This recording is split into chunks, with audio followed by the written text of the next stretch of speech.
दुनिया ही उजड़ गई थी। ये सब क्या हो गया? मेरी माँ ने मरते वक्त कहा था कि अपनी बहन का ख्याल रखना। मैं अपना वादा न निभा सकी। बहन अपनी आंखें खोलो। तभी वहाँ पर उसकी सौतेली माँ और बहन आ गई। क्यों यहाँ गला फाड़ फाड़ कर रो रही है? अब जल्दी से जा, इसका अंतिम संस्कार करके आ, फिर खाना भी बनाना है। मेरे पास तो कफन खरीदने के भी पैसे नहीं है। छोटी सी तो है, ये ले सफेद रुमाल, इसमें लपेट कर कहीं फेंक दे जंगल में, जानवरों का खाना बन जाएगा। तुम जैसे पत्थर दिल इंसान मैंने आज तक नहीं देखे। पता नहीं भगवान ने तुम दोनों को इंसान क्यों बना दिया। नेहा अपनी बहन को लेकर गांव की नदी के पास पहुंच गई। आज मेरे पास इतने पैसे भी नहीं है कि मैं अपनी बहन का अंतिम संस्कार कर सकूं। इतना बोलकर नेहा ने अपनी बहन को उसी नदी में बहा दिया और जोर जोर से रोने लगी। जैसे जैसे उसकी बहन नदी में बहती जा रही थी, वैसे वैसे उस नदी से धुआं निकलता जा रहा था। नेहा बस आंखें बंद करके रोती जा रही थी। बस एक बहन ही बची थी, वो भी मेरी जिंदगी से चली गई। अब मैं किसके सहारे जिंदा रहूंगी?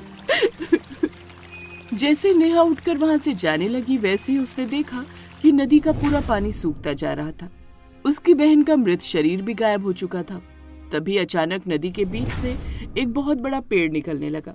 देखते ही देखते वो पेड़ आसमान तक लंबा हो गया। इससे पहले कि नेहा कुछ समझ पाती, वो पेड़ एक औरत का रूप लेने लगा। बेटी, खुद को अकेला मत समझो, मैं इस नदी की देवी हूँ। तुम्हारा बदला जल्द ही पूरा होगा। इतना बोलकर नदी की देवी अदृश्य हो गई। नदी में एक बार फिर से पानी आ गया। नेहा वापस अपने घर नहीं गई और गांव में ही इधर उधर भटकने लगी। पायल, 2 दिन हो गए, वो नौकरानी अपनी बहन का अंतिम संस्कार करके अभी तक नहीं आई। इस घर का काम कौन करेगा? चलो उसे ढूंढ कर लाते हैं। दोनों माँ बेटी उसे ढूंढने गई, पर वो उसे कहीं नहीं मिली। तभी नदी के पास, माँ जल्दी घर चलो, हमारी एसी में रहने की आदत हो गई है, यहाँ तो हम मर जाएंगे। उन गवारों को देखो, नदी का पानी पी रहे हैं। दोनों माँ बेटी फिर से घर में घुसकर एसी के मजे लेने लगी। लेकिन अगले ही दिन पूरे गांव की लाइट चली गई। पूरे गांव का पानी बंद हो गया।